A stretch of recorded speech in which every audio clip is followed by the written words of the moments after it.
ચાલશે.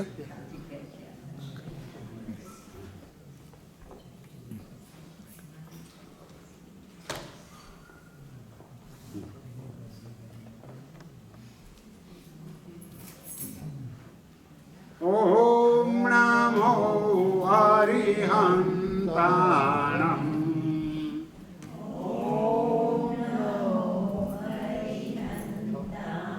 ઓમ નમો સિદ્ધાણમ.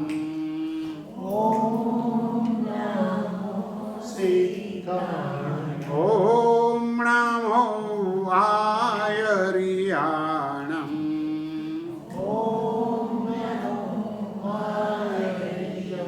ઓમ નમો વજ્જાયાણમ.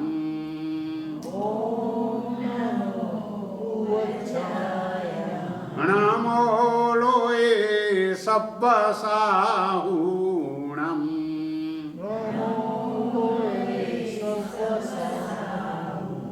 એસો પંચણકારો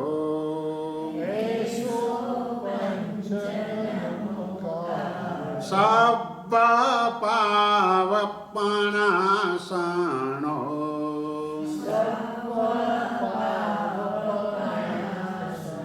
મંગલાણં ચ સવ્યેશિમ.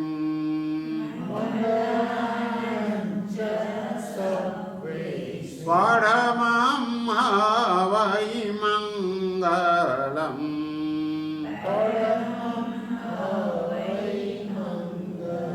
ચત્તારી મંગલમ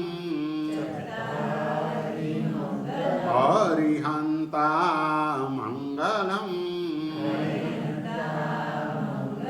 સિદ્ધા મંગલમ સાહુ મંગલમ. કેવલી પન્નતો ધમ્મો મંગલમ.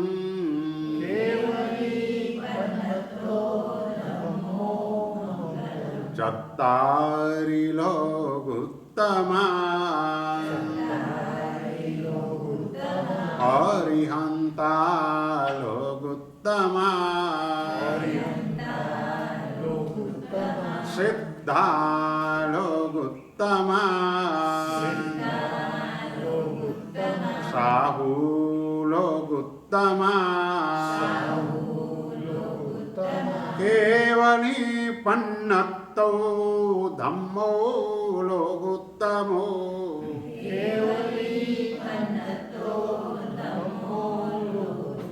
ચત્તારી શરણં પવજ્જામિ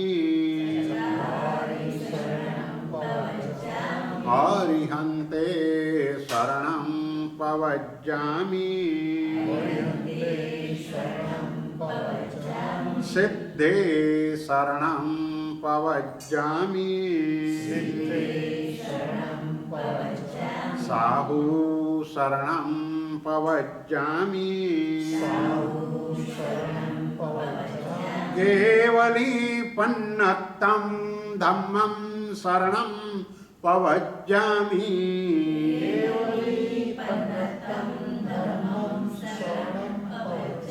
નિવ્વાણમગ્ગે વરજાણકપ્પં વાણાસિયાશેષ કુવાઈદપ્પં.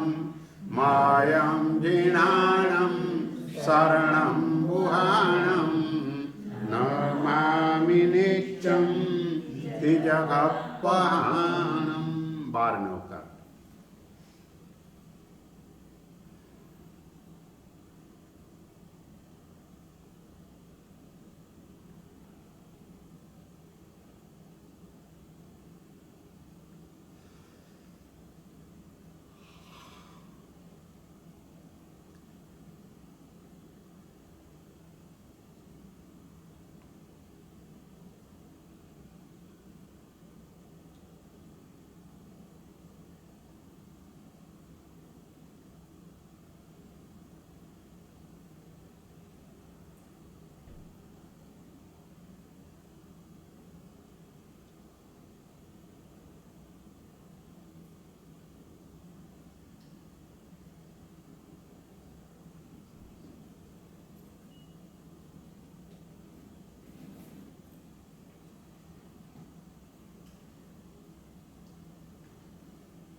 શ્રી સુપાસજીન વંદીએ સુખ સંપત્તિનો હેતુ લલના શાંત સુધારસ જલનિધિ ભવસાગરમાં સેતુ લલના શ્રી સુપાસજીના વંદીએ. ગઈકાલે પદ્મપ્રભુ સ્વામી પરમાત્માના સ્તવનની અંદર આપણું અને પરમાત્મા વચ્ચેનું અંતર કેવી રીતે દૂર થાય અને એમાં મુખ્યપણે સમતા ભાવ એની જો પ્રાપ્તિ થાય તો જ આપણો કર્મનો નિકાલ થાય અને આપણે પરમાત્મા જેવા બની શકીએ. એ વાત ગઈકાલે આપણે કરી. આજે એ રીતે આપણે પણ પરમાત્મા જેવા બનીએ તો એ પરમાત્માના જુદા જુદા નામોથી આ સ્તવનની અંદર એટલે કે સુપાર્શ્વનાથ પરમાત્માના સ્તવનની અંદર એના નામસ્મરણ દ્વારા સ્તુતિ કરી છે. સુપાર્શ્વનાથ ભગવાનના 45 નામો આ સ્તવનની અંદર બતાવવામાં આવ્યા છે. જુદા જુદા નામોથી સ્તુતિ કરવાથી ઓળખાણ વધે એટલે બહુમાન ભાવ એ પણ વધારે જાગૃત થાય તો ભક્તિ વધારે સારી રીતે થઈ શકે. કોઈ પણ વ્યક્તિ એના તરફનો બહુમાન ભાવ તો જ વધે કે જો આપણે એના ગુણોનું સ્મરણ કરીએ. તીર્થંકર પરમાત્માના નામો પણ ગુણ સંપન્ન નામો હોય છે. એટલે એવા 45 નામો આનંદઘનજી મહારાજાએ આ સ્તવનની અંદર બતાવ્યા છે. શ્રી સુપાસજીન વંદીએ, શ્રી સુપાર્શ્વનાથ પરમાત્મા તેને આપણે વંદન કરીએ. સુખ સંપત્તિનો હેતુ લલના, અને હેતુ એટલે કારણ. તો આ સુપાર્શ્વનાથ પ્રભુ સુખ અને સંપત્તિ દ્રવ્યથી અને ભાવથી બંને રીતે એ સુખ અને સંપત્તિના કારણરૂપ છે. એમની ભક્તિ કરવા દ્વારા કરીને પ્રકૃષ્ટ કોટીનું પુણ્ય ઉપાર્જન થાય અને એ પુણ્ય ભૌતિક દૃષ્ટિએ તો આત્માને એટલે કે આપણને સુખી કરે, પણ આધ્યાત્મિક દ્રષ્ટિએ પણ આપણી ઉન્નતિ થાય.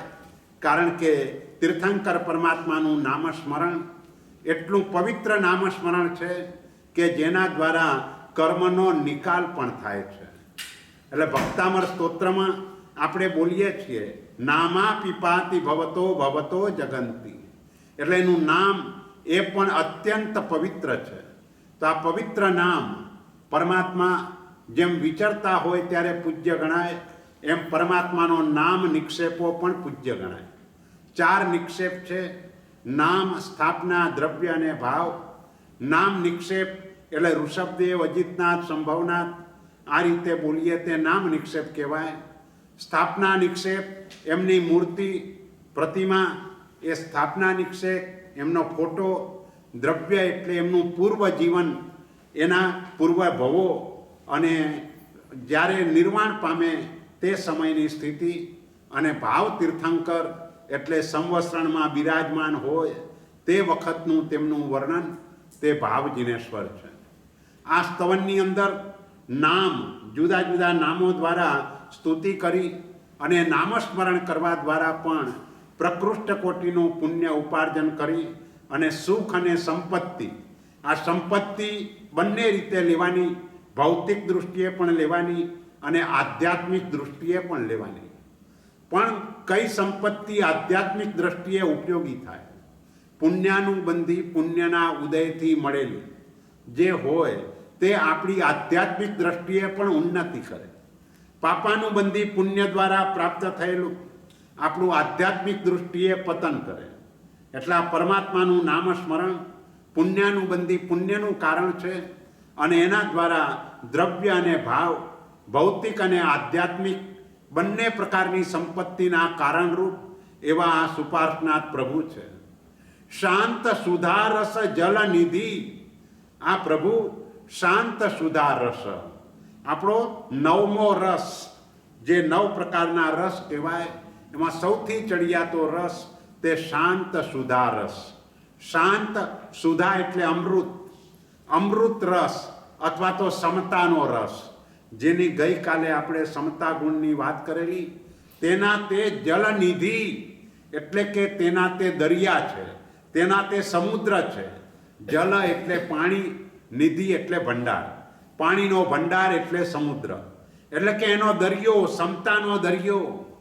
ગયા વખતે તમને વાત કરેલી કે આપણે ત્યાં વર્તમાન ગચ્છાધિપતિ રાજેન્દ્ર સુરેશ્વરજી મહારાજા 93 વર્ષ ઓલ્ડ છે, અને એમને જ્યારે પૂછવામાં આવ્યું તમે છેલ્લો ગુસ્સો ક્યારે કર્યો તો, પહેલાં તો જવાબ નહોતો આપ્યો, પણ પછી જ્યારે વિહાર કરતી વખતે ફરીથી ગુરુ મહારાજે પૂછ્યું ત્યારે જવાબ આપ્યો, ભાઈ મારી પાસે અવધિ જ્ઞાન કે જાતિસ્મરણ જ્ઞાન નથી કે મને ખબર પડે કે મેં પૂર્વજન્મમાં ક્યારે ગુસ્સો કર્યો હતો. 93 યર્સ ઓલ્ડ, આ 93 યર્સમાં ક્યારે પણ ગુસ્સો નથી આવ્યો. આવો સમતા રસનો દરિયો પરમાત્મા તો હોય, પણ વર્તમાનમાં આવા ગુરુ ભગવંતો એ પણ આવા ઉત્કૃષ્ટ સમતાના ભંડાર હોય. કારણ કે ભવસાગરમાં સેતુ લલના, આ જે સમતા નામનો ગુણ છે એ બ્રિજનું કામ કરે છે. સેતુ એટલે બ્રિજ, પુલ, પણ ક્યાં પુલ તો કે ભવસાગર. આપણો આ સંસાર પણ સાગર જ છે.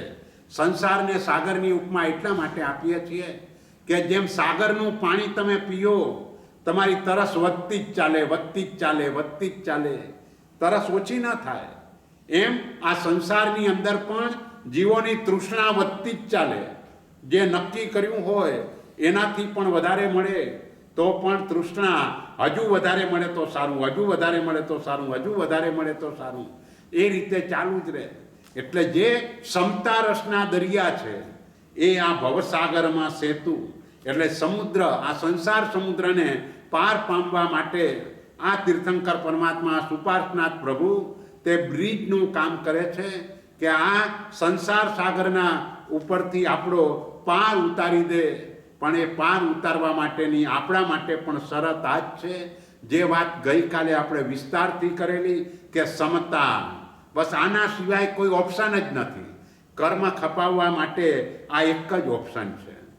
ત્યાર પછીની બીજી ગાથામાં સાત મહાભય ટાળતો સપ્તમ જીનાવર દેવલલના સાવધાન મન સાકરી ધારો જીના પદ સેવલલના શ્રી સુપાસજીના વંદીએ. સપ્તમ જીનવર દેવ, 24 તીર્થંકર પરમાત્મામાંથી આ સુપાર્શનાથ પ્રભુ સાતમા છે. એટલે કે છે કે 7 મહાભય ટાળતો, 7 મહાભયોને તેઓ દૂર કરનારા છે. એટલે જ રાત્રે શયન કરતી વખતે આપણે 7 નવકારનું સ્મરણ કરીએ છીએ. ખાસ કરીને સંથારા પુરુષીનો પાઠ બોલીએ, અરિહંતો મહાદેવો, એ ગાથાનો 3 વખત સ્વાધ્યાય કરીએ અને ત્યાર પછી 7 નવકાર મંત્રનું સ્મરણ. કારણ કે આપણે 7 ભયનું નિવારણ કરવું છે. એટલે અહીં પણ સુપાર્શનાથ પ્રભુ એ પણ 7 મહાભય ટાળતો, 7 પ્રકારના મોટા ભયો. આ પણ એક કર્મ છે. જે ભય મોહનિયા નામનું કર્મ, એ ભય મોહનિયા નામનું કર્મ દૂર થાય તો આવા ભયો તે દૂર થાય. 7 ભયમાં ઇહલોક ભય, આ લોકનો ભય, આ લોકમાં આજીવિકા કેવી રીતે ચાલશે, આગળ જતાં શું થશે, સતત માણસ ચિંતામાં રહે છે. આપણે આજકાલ જોઈએ છે કે મોટા ભાગનો વર્ગ ભવિષ્યની ચિંતા કરીને જીવે છે, વર્તમાનમાં જીવતો નથી. સમ્યક દર્શન આત્મામાં હોય તો એ આત્મા વર્તમાનમાં જીવે. આ તો ભવિષ્યની ચિંતા કરીને આગળ ચાલે છે. તો ઇહલોક ભય એટલે આ લોકનો આ રીતનો ભય, આજીવિકાનો ભય તો જુદો છે, પણ આ રીતે આ લોકની અંદર મને સુખ મળશે કે નહીં એના માટેની ચિંતા. પરલોક ભય, મરીને શું થશે મારું. આજકાલ આપણે જોઈએ છીએ, આજે જ ઓલા ચકાચક માર સાહેબ એટલે જે પ્રબોધચંદ્ર સુરી માર સાહેબ, એમને એક વોટ્સએપની અંદર મેસેજ મોકલ્યો કે આ જે વિમાનની જે દુર્ઘટના થઈ એ માત્ર એક નહીં, આવી ઘણી બધી દુર્ઘટનાઓ થઈ અને સામુદાયિક મરણ અત્યારે થઈ રહ્યા છે. તો એ જણાવે છે ભાઈ આ વર્ષ હજુ આનાથી તો ઘણું વધારે ખરાબ છે. આવા સામુદાયિક મૃત્યુ એ ઘણા બધા સમાચારો મળશે અને એટલે બધાએ સામુદાયિક આરાધના વધારવી જોઈએ. સામુદાયિક રીતે ભક્તિ કરો કે સામુદાયિક રીતે સામાયિક આદિ સ્વાધ્યાય આદિ આ બધી પ્રવૃત્તિઓ જો સામુદાયિક રીતે થાય તો આમાંથી બચી જવાય.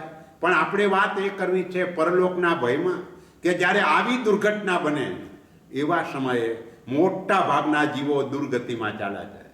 કારણ કે આ જે પ્લેન ક્રેશ થાય એવા સમયે બધાના ભાવો કેવા હોય, વિચારો કેવા હોય, તેવા સમયે અરિહંત પરમાત્મા કોને યાદ આવે કે આ દેવ ગુરુ અને ધર્મનું સ્મરણ એ મોટા ભાગે યાદ ના આવે.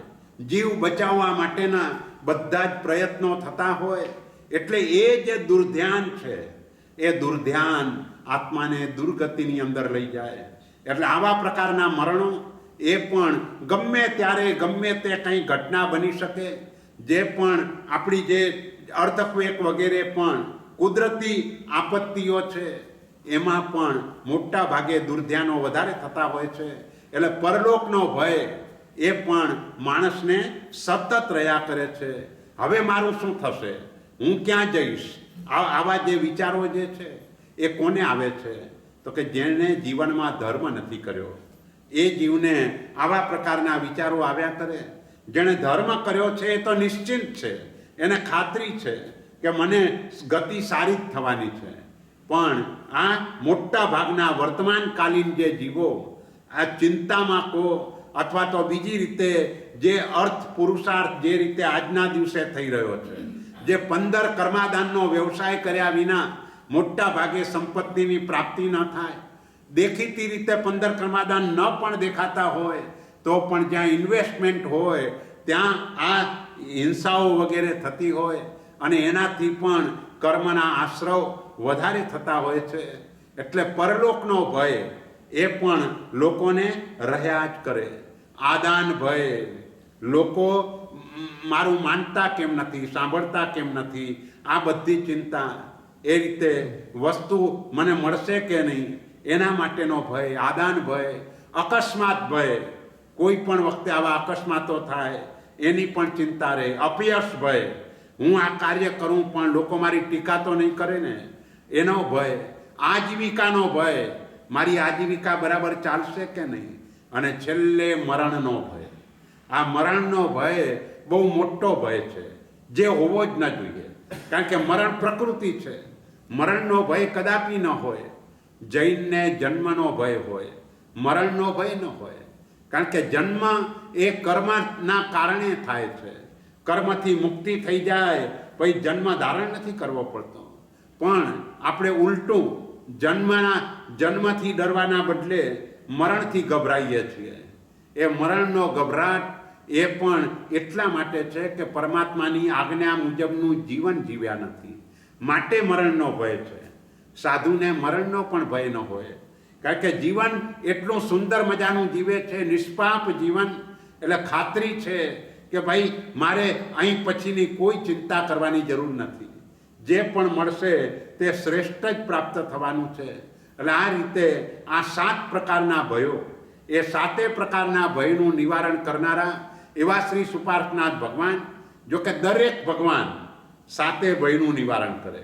એટલે આને આ ભયનું નિવારણ કરવા માટે નમો જીણાણમ જીય ભયાણમ એનો પાઠ, એનો મંત્ર, એ મંત્રની માળા તે વારંવાર ગણવી જોઈએ કે જેથી કરીને આવા પ્રકારના ભયો દૂર થાય.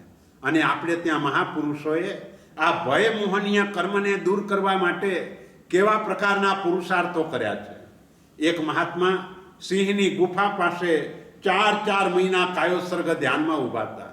એ ભય મોહનીયને દૂર કરવા માટે સર્પના બિલ પાસે 4 મહિના કાયોસર્ગ ધ્યાનમાં, કૂવાની રેટ ઉપર 4 મહિના કાયોસર્ગ ધ્યાનમાં. કેમ આવી સાધના કરે?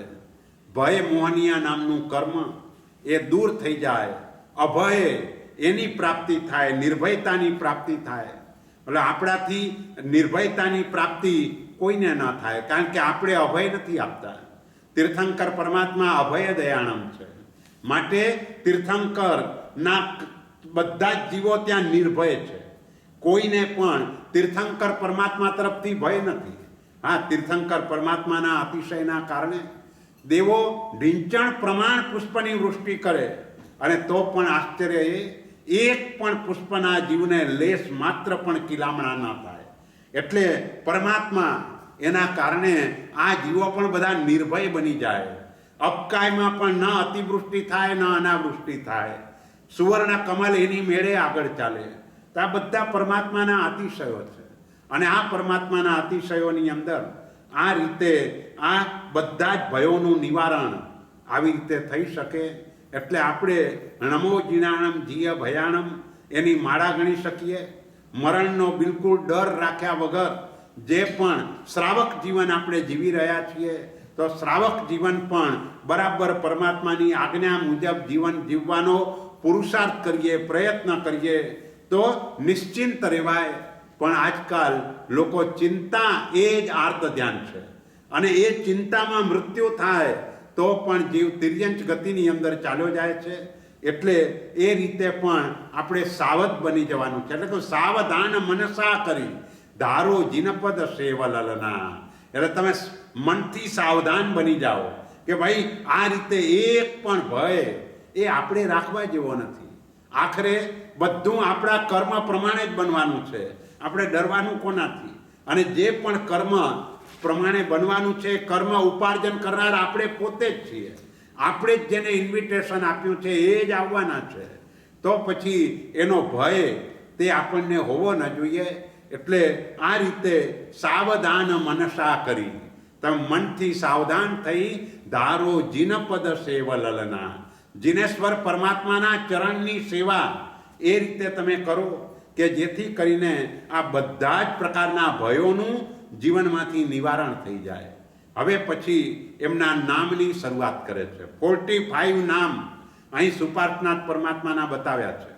શિવ શંકર જગદીશ્વરુ ચિદાનંદ ભગવાન લલના જીન અરિહા તીર્થંકરુ જ્યોતિ સ્વરૂપ અસમાન લલના શ્રી સુપાસ જીન વંદીએ.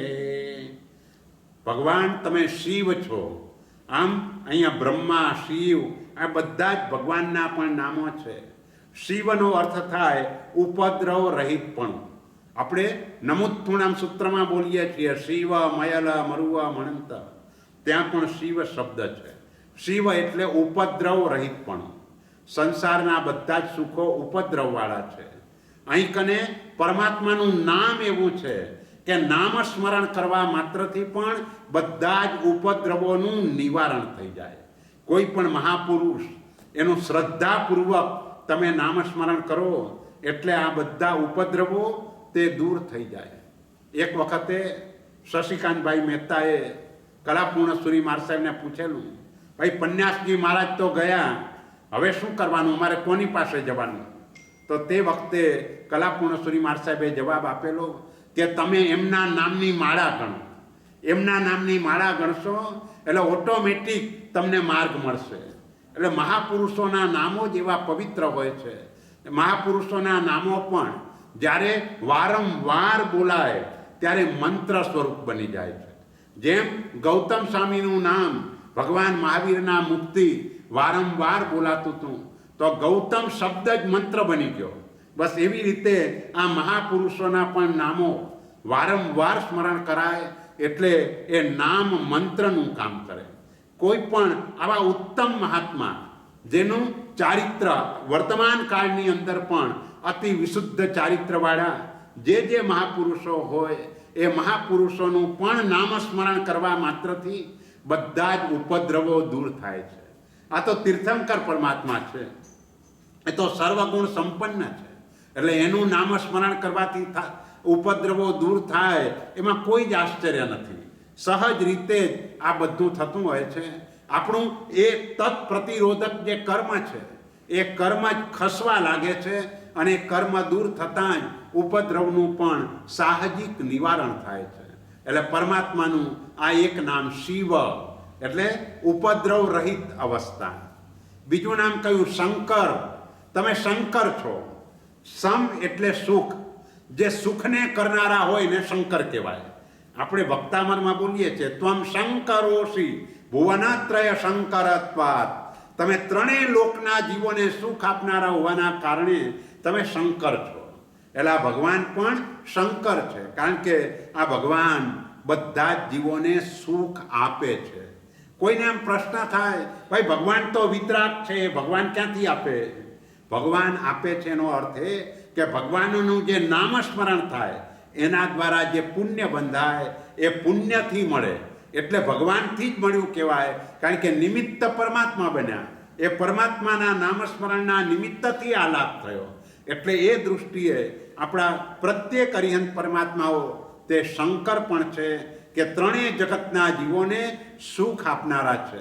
અને આમ પણ જોઈએ છે, કોઈ પણ તીર્થંકરનો જન્મ થાય ત્યારે બધા જ જીવોને સાતા થાય છે. પણ થાવર નારક તેહને પણ સુખ થાવે. 5 પ્રકારના સ્થાવર જીવો કે નારકના જીવો એને પણ આનંદ થઈ જાય. ભલે એક ક્ષણનો આનંદ હોય, પણ એ જન્મ સમયે આ બધાને આનંદ થાય. એટલે પરમાત્મા એ આ રીતે શંકર પણ છે. પછી જગદીશ્વરું. જગદીશ્વર, જગતના ઈશ્વર. આમ ઈશ્વર સામાન્ય રીતે અન્ય ધર્મોમાં ઈશ્વર શબ્દ વધારે વપરાય છે, પણ અહીં ઈશ્વરનો અર્થ ઐશ્વર્ય એવો લેવાનો. અને દરેક તીર્થંકરોનું ઐશ્વર્ય, અષ્ટમહાપ્રાતિહાર્ય, 34 અતિશયો, વાણીના 35 ગુણો, આ તીર્થંકરનું ઐશ્વર્ય છે. તો દરેક તીર્થંકર પરમાત્માઓ ત્રણેય જગતના ઈશ્વર છે. ત્રણેય જગતની અંદર એનું ઐશ્વર્યપણું એ પુણ્યનું એવું પ્રચંડ પુણ્ય છે કે પ્રચંડ પુણ્યના કારણે ત્રણેય જગતના જીવોને આનંદ થાય છે. અને ત્રણેય જગતના જીવોનું સુખ કરવામાં એ પરમાત્માનું નામસ્મરણ તે નિમિત્ત રૂપ બને છે. એટલે પરમાત્મા જગદીશ્વર, જગતના ઈશ્વર. ચિદાનંદ. ચિદાનંદ, ચિત્ત. ચિત્તનો અર્થ થાય જ્ઞાન. જ્ઞાનનો આનંદ જેનામાં ભરપૂર છે એને ચિદાનંદ કહેવાય. તમે સચ્ચિદાનંદ શબ્દ સાંભળ્યો હશે, તો એમાં 3 શબ્દ છે: સત, ચિત્ત અને આનંદ. સત એટલે દર્શન, ચિત્ત એટલે જ્ઞાન, અને આનંદ એટલે ચારિત્ર. દર્શન, જ્ઞાન અને ચારિત્ર એનો અર્થ જ સચ્ચિદાનંદ. એટલે અહીંયા એમાંથી એક શબ્દ મૂક્યો, ચિત્ત આનંદ. જ્ઞાનનો આનંદ અથવા જ્ઞાન અને ચારિત્ર એ બંને લઈ શકાય. જ્ઞાનની પણ પરાકાષ્ઠા અને ચારિત્રની પણ પરાકાષ્ઠા. ચારિત્રની પરાકાષ્ઠા એટલે યથાખ્યાત ચારિત્ર, જ્ઞાનની પરાકાષ્ઠા એટલે કેવલ જ્ઞાન. તો આવી રીતે ચિદાનંદ, અથવા બીજી રીતે ચિત્ત આનંદ, જ્ઞાનનો આનંદ. આમ તો દેવચંદ્રજી મહારાજ એમ કે ગુણ ગુણનો આનંદ, અનંત ગુણો, અને દરેક ગુણનો આનંદ જુદો. આપણે જેમ 10 મીઠાઈ હોય તો 10 મીઠાઈનો સ્વાદ તો જુદો જુદો હોય ને, એમ બધા ગુણનો આનંદ એ જુદો જુદો છે. અને એ આનંદને અનુભવનારા આ પ્રભુ છે. કારણ કે મોહનીયનો ક્ષય થતાં જ વિતરાગ બને, જ્ઞાનાવરણી આદિનો ક્ષય થતાં સર્વજ્ઞ વગેરે બને. એટલે એના જે અનંત ગુણો અને દરેક ગુણનો આનંદ તે જુદા જુદા પ્રકારનો હોય. તો આવા ચિદાનંદ જે જ્ઞાનના આનંદમાં, કારણ કે સતત એ ઉપયોગમાં જ હોય. જ્ઞાન અને દર્શન, જ્ઞાન અને દર્શન. એક સમયે જ્ઞાન, બીજા સમયે દર્શન, ત્રીજા સમયે જ્ઞાન, ચોથા સમયે દર્શન. અને એની અંદર એ તરબોળ હોય. ભગવાન લલના. ભગવાન, ભગ શબ્દ એના 12 અર્થ બતાવ્યા છે. આમ 14 અર્થ છે કલ્પસૂત્રમાં, પણ 14માંથી 12 અર્થ આ અરિહંતને લાગુ પડે. અહીંયા ભગનો અર્થ પણ ઐશ્વર્ય થાય. જેમ ઈશ્વર એટલે એક અર્થ ઐશ્વર્ય તમારે ત્યાં ન લેવું હોય તો સ્વામીપણું એવો અર્થ પણ થાય. ઈશ્વર એટલે સ્વામી, માલિક, એને પણ ઈશ્વર કહેવાય. અને અહીં આ રીતે ભગ એટલે આવા ઐશ્વર્ય, આધ્યાત્મિક ઐશ્વર્ય, જો ભૌતિક અને આધ્યાત્મિક બંને પ્રકારનું ઐશ્વર્ય. પણ અહીં આશ્ચર્ય શું છે? તો કે આશ્ચર્ય એ છે કે બે પરસ્પર વિરુદ્ધ દેખાય. ભોગી ને યોગી પરસ્પર એકદમ વિરુદ્ધ છે, પણ એ બંને છે, ભોગી પણ છે અને યોગી પણ છે. ભોગી એટલે આ બધો વૈભવ એ દ્રષ્ટિએ, પણ એ વૈભવમાં નિર્લેપ એટલે યોગી. એટલે ભૌતિક દ્રષ્ટિએ આમ દેખાય ભાઈ કરોડ કરોડ દેવો સેવામાં હાજર હોય, સુવર્ણ કમલો આગળ આગળ ચાલતા હોય, પણ એ બધાની વચ્ચે નિર્લેપ એટલે પરસ્પર વિરોધી દેખાતા એવા ધર્મોની વાત એ શીતલનાથ પરમાત્માના સ્તવનમાં એ વાત આવશે, જે સ્યાદ્વાદ આપણે કહીએ એ એની અંદર બતાવશે. તો આવા ભગવાન એ લલના જીન, પછી કે જીન એટલે જેને રાગ અને દ્વેષ એના ઉપર વિજય પ્રાપ્ત કર્યો છે તેને જીન કહેવાય. એટલે આપણે જે આરાધના કરીએ એ આરાધનાથી જો આપણા રાગદ્વેષ ઓછા ન થાય તો સમજવાનું કે આપણી આરાધના દ્રવ્યથી થઈ છે, ભાવથી નથી થઈ. અથવા એ આરાધનાથી પુણ્ય બંધાયું છે, નિર્જરા નથી થઈ. નિર્જરા તો જ થાય જો આપણા રાગદ્વેષ ઓછા થાય, તો જ નિર્જરા થાય. એટલે પરમાત્માનું આ એક વિશેષણ જીન. રાગને દૂર કરવો વધારે કઠિન છે. દ્વેષ એ આપણને ઓળખાય છે, રાગ તો ઓળખાતો પણ નથી. એટલે એ રાગ એને પણ દૂર કરવાનો છે. એટલે જ ભગવાનને વિતરાગ કહીએ છીએ. એ વિશેષણ પણ આગળ બતાવવાના છે. એટલે જીન જેમને રાગ દ્વેષ ઉપર વિજય પ્રાપ્ત કર્યો છે. અરિહા એટલે અરિહંત. અરિહંત એટલે ઘાતી કર્મો. આમ અરિ એટલે શત્રુ, અને આપણા શત્રુઓ કયા? તો કે કામ, ક્રોધ, લોભ, મોહ, મદ, મત્સર, ઈર્ષ્યા, અસૂયા, આ બધા શત્રુઓને જેમણે દૂર કર્યા છે એ અરિહંત છે. એટલે એ અવસ્થામાં, કારણ કે મોહનીય કર્મ દૂર થયું એટલે સ્વાભાવિક રીતે જ આપણા બધા આ શત્રુઓ એ પણ દૂર થઈ ગયા. એટલે દુનિયામાં આપણે જેને શત્રુ કહીએ છીએ એ બધા જ શત્રુ આનાથી ઊભા થયેલા છે. કામ, ક્રોધ, લોભ, મોહ એના કારણે ઊભા થયેલા છે. એટલે દુનિયાના કોઈ શત્રુ આપણા હોઈ શકે જ નહીં. કારણ કે એક પહેલો પાયો એ છે ધર્મની શરૂઆત કરવા માટે કે જગતના બધા જ જીવો તરફ મૈત્રી ભાવ. એક પણ જીવની એમાં બાદબાકી ન હોય. લોકોને મિત્રો ઘણા હોય છે, પણ એ કદાચ આજના દિવસે કોઈના હજારો લાખો મિત્રો હોય, પણ બધા ફેસબુકના હોય, એ કાંઈ કામના નહીં. અહીં કને આ મિત્રો એ આવા જોઈએ કે ખરેખર મૈત્રી ભાવ, પરહિત ચિંતા મૈત્રી, બીજાના હિતની ચિંતા કરે. અને મૈત્રી ભાવમાં ચિંતા એ હોય માં કાર્ષિત કોપી પાપાની, કોઈ પણ જીવો પાપ ન કરો. કારણ કે દુઃખ આવે છે એનું કારણ પાપ છે. એટલે સાચો મૈત્રી ભાવ એ છે કે એને આપણે પાપથી રોકીએ છીએ કે જેથી કરીને એના જીવનમાં કદાપી દુઃખ જ ના આવે. એટલે અહીં અરિહા જે અરિહંત એટલે આવા જે આંતરિક શત્રુઓ એને જેણે દૂર કર્યા છે. કારણ કે બાહ્ય શત્રુઓ એ જ આપણને નિમિત્ત રૂપ બને છે અને આપણા સંસારને વધારે છે. જેને આપણે બાહ્ય શત્રુ તરીકે ગણીએ છીએ એ શત્રુ છે જ નહીં, એ માત્ર નિમિત્ત રૂપે આવે છે. આપણું જે કર્મ બંધાયેલું છે એ કર્મ ઉદયમાં આવ્યું, તો ઉદયમાં જ્યારે કર્મ આવે ત્યારે આવું કોઈ જીવો નિમિત્ત રૂપે બનીને આવે. તેવા સમયે મૈત્રી ભાવ રાખીને એના તરફ લેશ માત્ર પણ દુર્ભાવ કરવાનો નથી. જો એ દુર્ભાવ થયો તો પછી અંતરના શત્રુઓ પણ વધવાના જ છે. એટલે અંતરંગ શત્રુઓ એ જ આપણા શત્રુઓ છે. એટલે આપણો પ્રયત્ન આ અંતરંગ શત્રુઓને દૂર કરવાનો હોય. બાહ્ય દુનિયામાં કોઈ શત્રુ ન હોય. ભગવાન ઋષભદેવ પાસે એમના પુત્રો ગયા દીક્ષા લીધા પછી, એટલે ભગવાનની દીક્ષા થઈ ગઈ હતી. પણ એના 98 પુત્રો ત્યાં જઈને ભગવાનને કહ્યું, ભગવાન હવે અમારે શું કરવું? ભરત પાસે જઈને ભાગ માગવો કે યુદ્ધ કરવું? ભગવાન કે યુદ્ધ કરવાનું, પણ તમારા શત્રુઓની સામે, જે અંતરંગ શત્રુઓ છે એની સામે યુદ્ધ કરવાનું. અને યુદ્ધ કરવા માટે આવી જાઓ, દીક્ષા લઈ લો. કારણ કે તો જ એ અંતરંગ શત્રુઓની સાથે યુદ્ધ થાય. અને એ રીતે એમને એ રીતે બધાએ ચારિત્ર ગ્રહણ કર્યું. માત્ર 2 બચ્યા, ભરત ને બાહુબલી. બાકી બધાની દીક્ષા ત્યાં કને પરમાત્મા પાસે થઈ ગઈ. એમ આપણે પણ યુદ્ધ કરવાનું છે, પણ આંતરિક શત્રુઓ જે છે એની સાથે યુદ્ધ કરવાનું છે. એ શત્રુઓને રવાના કરવાના છે. એ શત્રુ ગયા એટલે બાકીના ગયા જ. બોલે સિદ્ધ પરમાત્માના કોણ શત્રુ? કોઈ નહીં. કેમ? અંતરંગ શત્રુ નથી, માટે બાહ્ય પણ નથી. જ્યાં સુધી અંતરંગ શત્રુ હોય ત્યાં સુધી બાહ્ય શત્રુ હોય. અંતરંગ શત્રુ નીકળી જાય એટલે બાહ્ય શત્રુ એક પણ ન હોય. તીર્થંકરું ભાઈ કે તીર્થંકર આવું પણ વિશેષણ છે. તીર્થને કરનારા માટે તીર્થંકર.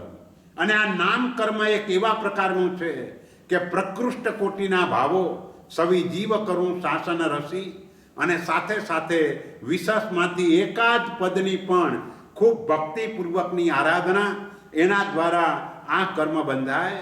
પણ આ તીર્થંકર નામ કર્મ જ એવું છે કે એના કારણે જગતના જીવો ઉપર સતત ઉપકાર કર્યા જ કરે. અને ક્યારેક એવું બને, કોઈક તીર્થંકર પરમાત્માના કિસ્સામાં એવું પણ બને કે હવે તીર્થંકર નામ કર્મના દલિકો વધારે હોય અને આયુષ્ય ઓછું હોય, તો પછી કર્મસત્તા એ વખતે પરમાત્મા શું કરે તો કે એ સમયે પોતાના કર્મને ખપાવવા માટે સતત દેશના આપે. ભગવાન મહાવીરે છેલ્લે 16 પ્રહર સતત દેશના આપી. કેમ આપી? કારણ કે તીર્થંકર નામ કર્મ હજુ વધારે બાકી હતું. એ તો જ ખપે કે જો જગતના જીવોને ધર્મ આપે. એટલે એ પુરુષાર્થ 16 પ્રહર સુધી સતત કર્યો તો આ લાભ એમને થયો. એટલે તીર્થંકરવું, તીર્થને કરનારા. અને બીજી બાજુ જુઓ કે તીર્થંકર પરમાત્મા ચારિત્ર લીધા પછી સાધના કરીને કેવલ જ્ઞાન પ્રાપ્ત કરે. સંવત્સરણ મંડાય, હજુ ધર્મતીર્થની સ્થાપના ન થઈ હોય અને તો પણ દેશના આપતા પહેલા કે નમો તીર્થસ્સ, અને ત્યાર પછી દેશનાનો પ્રારંભ કરે. તીર્થની સ્થાપના નથી થઈ તો પણ એને નમસ્કાર, કારણ કે પોતે તીર્થંકર બન્યા છે એ તીર્થના કારણે બન્યા છે. એટલે તીર્થનો સંઘનો, ચતુર્વિધ સંઘનો ક્યાંક ને ક્યાંક ઉપકાર છે. એટલે ચતુર્વિધ સંઘ આખો જ પૂજ્ય ગણાય. તીર્થંકર પરમાત્માના માટે પણ આ સંઘ એ પૂજ્ય છે. અને એની નિશાની એ ખુદ ભગવાન પણ આ સંઘને નમસ્કાર કરી અને પછી ધર્મ દેશનાનો પ્રારંભ કરે છે. એટલા માટે આ તીર્થંકરવું જ્યોતિ સ્વરૂપ અસમાન લલના. જ્યોતિ સ્વરૂપ, જ્યોતિ સ્વરૂપ એટલે આમ જેને કહેવાય જ્ઞાનની જ્યોતિ, એને તે ફેલાવનારા, અથવા એ જ્યોતિમાંથી જેમ જ્યોતિ મળી જાય એવી રીતે સિદ્ધ અવસ્થાની અંદર એ બીજા જ આત્માઓ જ્યાં હોય ત્યાં જ, જ્યાં એક સિદ્ધાત્મા છે ત્યાં અનંત સિદ્ધાત્મા છે. કારણ કે બધા આરોપી છે. એટલે જ્યાં આરોપીપણું હોય ત્યાં જ્યોતિમાં જ્યોતિ મળે તેવી રીતે મળી જાય. પણ અહીં તો જ્ઞાન એમનું જ્યોતિ સ્વરૂપ છે. ત્યાર પછી અસમાન, એના સમાન બીજું કોઈ નથી. તીર્થંકરની સમાન આ વિશ્વની અંદર કોઈ કદાપી હોઈ શકે નહીં. જે પણ તીર્થંકર પરમાત્માઓ વિચરતા હોય એના જેવું ઉત્કૃષ્ટ કોટીનું પુણ્ય આ જગતમાં બીજા કોઈનું ન હોય. એટલે અસમાન, એની સમાન કોઈ નથી. અલખ નિરંજન વચ્છલુ સકળ જંતુ વિશ્રામ લલના, અભયદાન દાતા સદા પૂર્ણ આત્મ રામ લલના, શ્રી સુપાસજીન વંદીએ. અલખ એટલે કોઈ સમજી જ ના શકે. અલક્ષ્ય, અલખનો અર્થ થાય અલક્ષ્ય. એટલે જેના ગુણોને કોઈ લખી ના શકે, જેના ગુણોને કોઈ બોલી ના શકે. કારણ કે એટલા બધા ગુણો છે કે ધારો કે કોઈ કેવલ જ્ઞાની પૂર્વ કરોડ વર્ષનું આયુષ્ય હોય, 8 વર્ષની ઉંમરે કેવલ જ્ઞાન થઈ જાય અને 1000 જીભ હોય અને 1000 જીભથી આટલા પોતાના આયુષ્ય દરમિયાન એક સમયનો પણ વિરામ લીધા વિના ભગવાનના ગુણોને બોલ્યા જ કરે તો પણ એના ગુણોનું વર્ણન થઈ શકે નહીં. આટલા બધા ગુણો એટલે અલક્ષ્ય, જેના ગુણોને લખી ન શકાય, બોલી ન શકાય, સમજી ન શકાય, માત્ર અનુભવથી જ જાણી શકાય. એ અનુભવ ક્યારે થાય? આપણે ભગવાન થઈએ ત્યારે. જ્યારે આપણને કેવલ જ્ઞાન થાય, આપણે વિતરાગ બનીએ ત્યારે આ અનુભવ થાય. એના વિના આમને આપણે જાણી ન શકીએ. એટલે અલખ, અલક્ષ્ય, જ્યાં કોઈ રીતે એ લક્ષ્ય સુધી તમે એ રીતે એનું વર્ણન ન કરી શકો તેવા નિરંજન. નિરંજન એટલે કર્મરૂપી અંજન વગરના. નિરંજન જેનું કર્મ અંજન ચાલ્યું ગયું છે, કર્મનું આંજણ ધોવાઈ ગયું છે, એક પણ કર્મ જ્યાં રહ્યું નથી એને નિરંજન કહેવાય. તો આ નિરંજન. વત્સલું વાત્સલ્યવાળા. તમે એને ગમે તેટલું કોઈ હેરાન પણ કરે તો એના ઉપર પણ વાત્સલ્ય જ હોય. ક્યાંય પણ મનની અંદર બીજો કોઈ ભાવ દુર્ભાવ સુદ્ધા પણ ન હોય. જગતના બધા જ જીવો તરફ એક સરખું વાત્સલ્ય. એમ નહીં કે ભાઈ કોઈના ઉપર વધારે ને કોઈના ઉપર ઓછું, તો રાગાદી ભાવો થઈ ગયા. એટલે બધું એક સરખું વાત્સલ્ય જગતના બધા જ જીવો તરફ એમને હોય. પણ જીવો કેટલું ઝીલી શકે? પોતાની પાત્રતા હોય એટલું. એટલે આપણા માટે આપણે એના કેટલા વાત્સલ્યના સ્વામી બનીએ? તો કે જેટલા અંશે પરમાત્માની આજ્ઞાનું પાલન કરીએ એટલા અંશે એમના વાત્સલ્યથી આપણી એની કૃપા આપણા ઉપર ઉતરે. જ્યાં આજ્ઞા પાલન નથી ત્યાં આ વાત્સલ્ય હોવા છતાંય આપણા આત્માને કોઈ લાભ થતો નથી. કારણ કે એ માટે આપણો પુરુષાર્થ એ પાત્રતા વિકસાવવાનો હોય. અને પાત્રતા તો વિકસે કે શરણ સ્વીકાર, દુષ્કૃત ગ્રહણ, સુકૃત અનુમોદના, આ બધા દ્વારા આપણી પાત્રતાનો વિકાસ થાય છે. તો આપણે આપણી પાત્રતાનો વધારતા જ જવાનું, વધારતા જ જવાનું, વધારતા જ જવાનું. જેટલી પાત્રતા વધે એ પ્રમાણે એમની કૃપા, એમનો વાત્સલ્યનો ધોધ આપણા ઉપર અસર કરે. સકળ જંતુ વિશ્રામ લલના. અને બધા જ જીવો માટે વિશ્રામ સ્થાન, બધા જ જીવોના માટે વિષામા રૂપ એવા પરમાત્મા છે. એટલે આપણે જગત ચિંતામણી જગબંધવ, જગતના બધા જ જીવોના ભાઈ તુલ્ય. ભાઈ પાસે તમારી ગમે તેવી વાત હોય તમે દિલ ખોલીને કહી શકો. બસ એમાં પરમાત્મા પણ જગતના જીવોના વિશ્રામ સ્થાન તુલ્ય છે. ત્યાં જઈને બોલવાથી પણ, કહેવાથી પણ એ બધા જ નું નિવારણ સહજતાથી થાય છે. એટલે પરમાત્મા પાસે જઈને પરમાત્માની જોડે વાત કરવાની હોય છે. આપણે મહાપુરુષોએ આ બધા સ્તવનો લખ્યા અને એ રીતે પરમાત્માની સાથે એકાકાર થયા. આપણે પણ આપણા જીવનમાં જે જે દોષો હોય એ દોષો ભગવાન પાસે આવીને જણાવીએ. ગુરુ પાસે પણ જણાવવાના છે, પ્રાયશ્ચિત લેવાનું છે. પણ કદાચ ક્યાંક એમાં બહુ સંકોચ જ થતો હોય ને આપણાથી મોઢામાંથી ન જ બોલી શકાતું હોય તો છેવટે પરમાત્મા પાસે આવીને પણ હળવા થવાનો પ્રયત્ન કરવો જોઈએ. અને એ રીતે કરવાથી પણ પરમાત્માની કૃપા આપણને પ્રાપ્ત થતી હોય છે અને આગળનો માર્ગ સરળ બને છે. એટલે સકળ જંતુ વિશ્રામ લલના. જગતના બધા જ જીવોના એ વિશ્રામ સ્થાન રૂપ છે. અભયદાન દાતા સદા. અને હંમેશા જગતના સર્વ જીવોને અભયને આપનારા છે. જે આપણે નમુત્થુણમ સૂત્રમાં બોલીએ છીએ, અભય દયાણમ, ચક્ષુ દયાણમ, મગ્ગ દયાણમ, શરણ દયાણમ, બોહી દયાણમ. પણ એ પદોનો સંબંધ જુઓ. ભગવાન અભય આપનારા છે, પણ અભય આપવા માટે ચક્ષુ જોઈએ. તો કે ચક્ષુ દયાણમ. ભગવાન જ્ઞાન ચક્ષુ આપનારા છે. એ આંખ મળી જાય પછી રસ્તાની ખબર હોવી જોઈએ. કે મગ્ગ દયાણમ. એ માર્ગ, મોક્ષનો માર્ગ પણ બતાવનારા છે. પણ માર્ગે ચાલતા હિંસક પશુઓ વગેરે ફાડી ખાય તો કે શરણ દયાણમ. તેવા વખતે એટલે કે ચારિત્ર જીવન એની અંદર પરિસહોને ઉપસર્ગોની હારમાળા આવે તો શરણ દયાણમ. તેવા સમયે ભગવાન શરણ આપનારા છે. અને શરણ સ્વીકારો એટલે બોહી દયાણમ. પછી એ જ ભગવાન બોધિ, જે આપણું બીજ કહેવાય મોક્ષનું સમ્યક દર્શન, એને આપનારા છે. અને પછી ધમ્મ દયાણમ. કારણ કે ધર્મની વેલ્યુ પછી છે. સમ્યક દર્શન પહેલાં ધર્મની એટલી વેલ્યુ નથી. સમ્યક દર્શન ન હોય ને ધર્મ કરીએ એ ધર્મ ક્રિયારૂપ ગણાય છે. એટલે મહોપાધ્યાય યશો વિજયજી મહારાજાએ કહ્યું, દાનાદિક કિરિયા નદીએ સમકિત વિણ શિવ શર્મ. અને ભગવાને કહ્યું ભાઈ દાન, શીલ, તપ ને ભાવ 4 પ્રકારનો ધર્મ છે.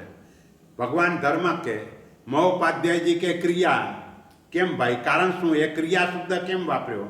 તો કે સમ્યક દર્શન નથી તો આ ક્રિયા છે, સમ્યક દર્શન હોય તો આ ધર્મ થઈ જાય. એટલે આપણે એ રીતે આ ગુણને કેળવીને આ ધર્મ કરવાનો છે. અને ધર્મ થાય એટલે તત્પ્રતિરોધક જે સંજ્ઞાઓ હોય તે દૂર થાય. ક્રિયામાં સંજ્ઞા દૂર ન થાય, ક્રિયાની અંદર સંજ્ઞા ઊભી રહે. જેમ બ્રહ્મચર્ય પાલન એની જીવનભરની પ્રતિજ્ઞા હોય, કાયાથી અણિશુદ્ધ રીતે બ્રહ્મચર્યનું પાલન થતું પણ હોય, પણ જો સમ્યક દર્શન નથી તો મૈથુન સંજ્ઞા એને હેરાન કરવાની. વિજાતીય તત્વ એનો જોઈને પણ એના મનની અંદર વિકૃતિના ભાવો તે આવી જાય. એટલે કાયાથી પાલન કરે છે, પણ મન એની જોડે આવા વિકલ્પો પણ કરે છે. કેમ વિકલ્પ થયા? તો કે મૈથુન નામની સંજ્ઞાનો વળગાડ હજુ વળગેલો છે. સમ્યક દર્શન થઈ જાય પછી આ સંજ્ઞા ઓટોમેટિક ચાલી જાય. એટલે સંજ્ઞા દૂર થાય, પેલા ઓછી થાય, પછી ધીમે ધીમે કરીને જાય. એમ આ ચારે પ્રકારના ધર્મો એ ધર્મરૂપ ત્યારે કહેવાય કે દાનથી પરિગ્રહ સંજ્ઞા તૂટે, શીલથી મૈથુન સંજ્ઞા તૂટે, તપથી આહાર સંજ્ઞા તૂટે અને ભાવથી ભય સંજ્ઞા તૂટે. જો આ સંજ્ઞાઓ દૂર થાય તો જ ધર્મરૂપ બને, નહીતર ક્રિયારૂપ કહેવાય. અને ક્રિયા એ કર્મ, કર્મ અને ધર્મ આ બંનેનો ફરક એ કે તમે ક્રિયા કરો, સારી ક્રિયા છે એટલે સારું કર્મ આવશે, પણ ધર્મ ત્યારે થશે કે એમાં ઉપયોગ જોડાશે તો એ નિર્જરા થશે. જ્યાં ધર્મ થયો ત્યાં નિર્જરા થઈ, જ્યાં ક્રિયા કરી ત્યાં શુભ કર્મ આવ્યું. તો આપણે ખાલી શુભ કર્મથી અટકી નથી જવાનું, આપણે કર્મની નિર્જરાનું લક્ષ્ય તે વધારે રાખવાનું છે. એટલે એ દ્રષ્ટિએ અહીં આગળ વધવાનું. અભય દાન દાતા સદા, હંમેશા જગતના સર્વ જીવોને અભય આપનારા, અને માટે જગતના સર્વ જીવો ભગવાનને અનુકૂળ થઈને રહે છે. બધા સ્થાવર જીવો પણ ભગવાનને અનુકૂળ થઈને રહે છે. 6 ઋતુનું બધું એક સાથે મળે. કેમ? ભગવાન આ બધાને અભય આપે છે. એટલે બધા જ ભગવાનને એ રીતે અનુકૂળ બનીને એ રીતે ચાલતા હોય છે.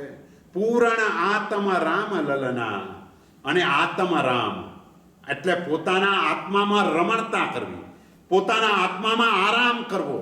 આરામનો અર્થ થાય બગીચો. આમ કે વિશ્વ ભવ્ય જનારામ આપણે સકલારથમાં બોલીએ છીએ, એ આરામ એટલે બગીચો. અહીંયા કયા બગીચામાં ફરવા નીકળવાનું છે? તો કે આનંદ. તો આનંદ કયો? ગુણનો આનંદ, ચારિત્રનો આનંદ, એની અંદર આપણે આરામ કરવાનો છે. તો આ પરમાત્મા પણ આત્મરામ ક્યાં આરામ કરે છે? આત્મામાં આરામ કરે છે. આત્મામાં મોજ મજા મસ્તી એ બધું લૂંટ્યા જ કરે છે, લૂંટ્યા જ કરે છે, લૂંટ્યા જ કરે છે. કારણ કે બહારનો જે આનંદ છે એ તો આપણને પીડવાનો છે. એનાથી જે કર્મ ઉપાર્જન થશે એ તો 4 ગતિમાં રજળપાટ કરાવનારા છે. જ્યારે આત્માનો આનંદ એ જ કામનો છે. એટલે વિતરાગ દશા, સર્વજ્ઞ દશા આવે એટલે એ પોતાના આત્મામાં આરામ કરે.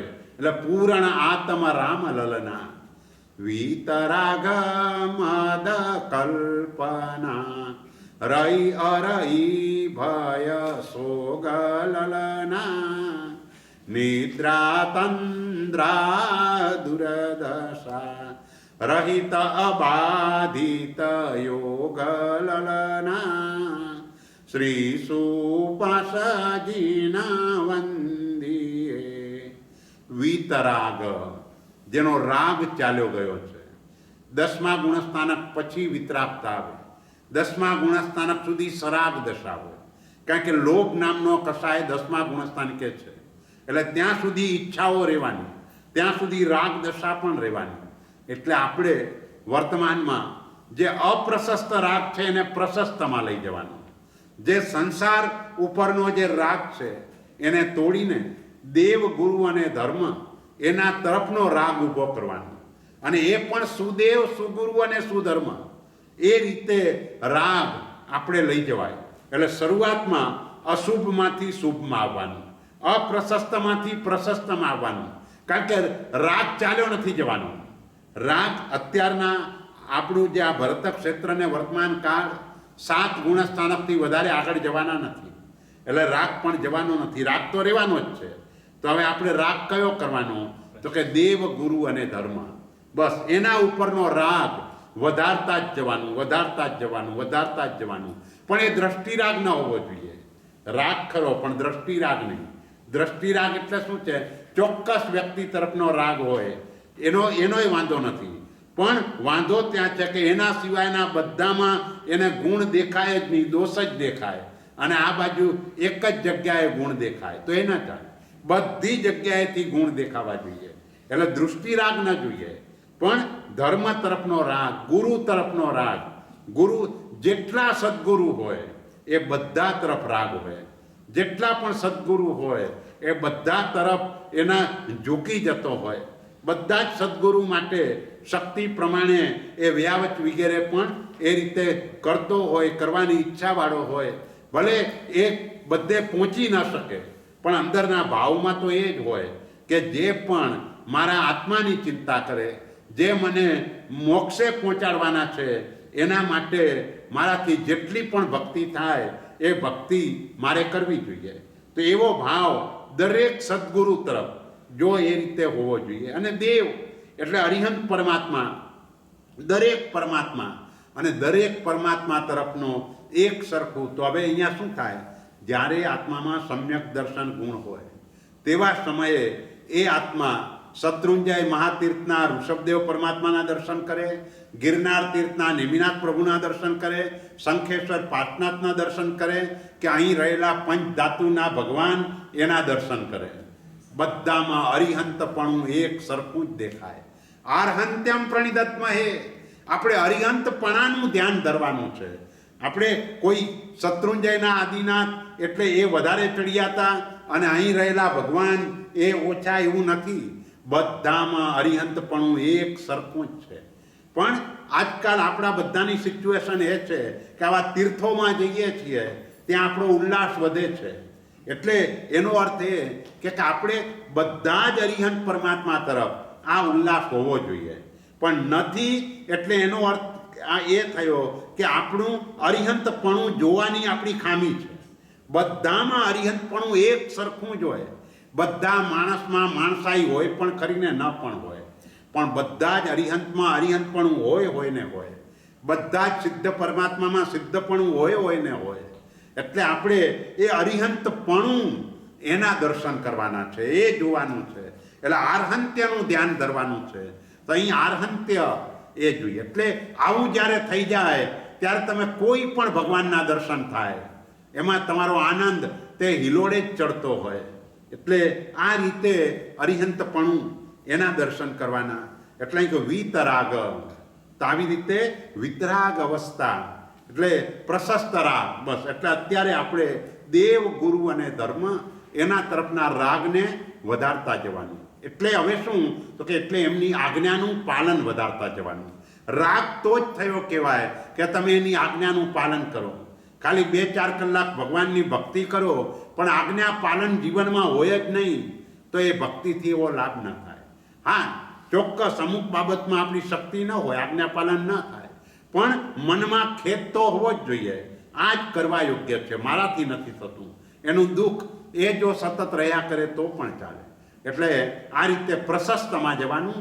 અને પ્રશસ્તમાં ગયા એટલે સ્વાભાવિક રીતે જ તમારું પુણ્યાનું બંધી પુણ્ય આગળ ચાલતું જ જાય, ચાલતું જ જાય, ચાલતું જ જાય. અને એ જ ભવાંતરની અંદર આપણા આત્માને વિશુદ્ધ કરાવવા માટેનો પ્રયત્ન કરાવે. એટલે વીતરાગ મદ કલ્પના રઈ અરઈ ભય શોક લલના. આ બધાથી ભગવાન રહિત છે. શાનાથી રહિત છે તો કે મદ અહંકાર એનાથી રહિત છે. મદ 8 મહામુનિ વારીએ.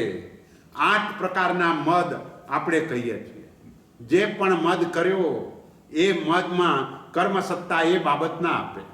જાતિનો મદ હરિકેશી મુનિએ કર્યો, ચંડાળ કુળમાં જન્મ લેવો પડ્યો. કુળનો મદ ભગવાન મહાવીરના જીવે મરીચીના ભવમાં કર્યો.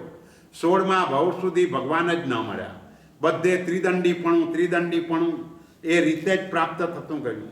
એટલે જેનો પણ ગર્વ કરીએ એ ભવાંતરમાં કર્મસત્તા આપણને ના આપે. માટે ક્યાંય પણ ગર્વ બિલકુલ નહીં. એટલે ભગવાન પણ મદ રહિત છે.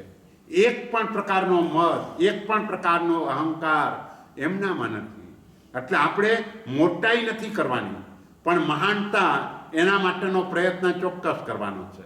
મહાનતા ગુણથી આવે, મોટાઈ ભૌતિક સામગ્રીથી આવે.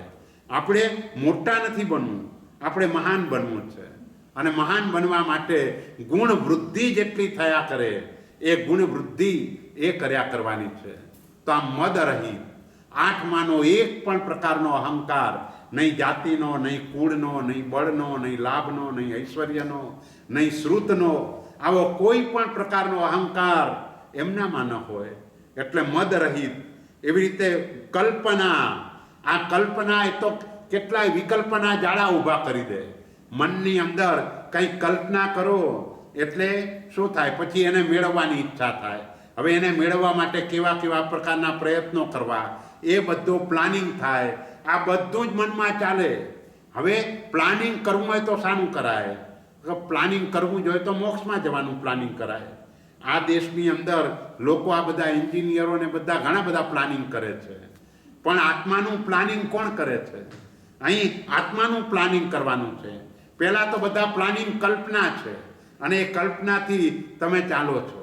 એ કલ્પના રહિત બનવાનું છે.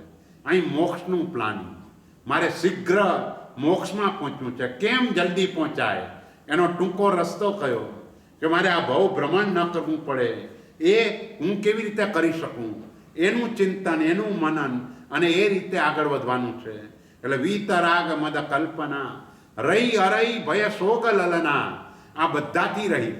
રતિ અને અરતિ એનાથી પણ રહિત. રતિ અરતિ આપણને બધાને ડગલે ને પગલે થાય. જ્યાં પણ જઈએ આ સારું, આ ખરાબ, આ ભાવે, આ ન ભાવે, આ ફાવે, આ ન ફાવે, આ ગમે, આ ન ગમે, બસ આ બધા રતિ ને અરતિ કહેવાય.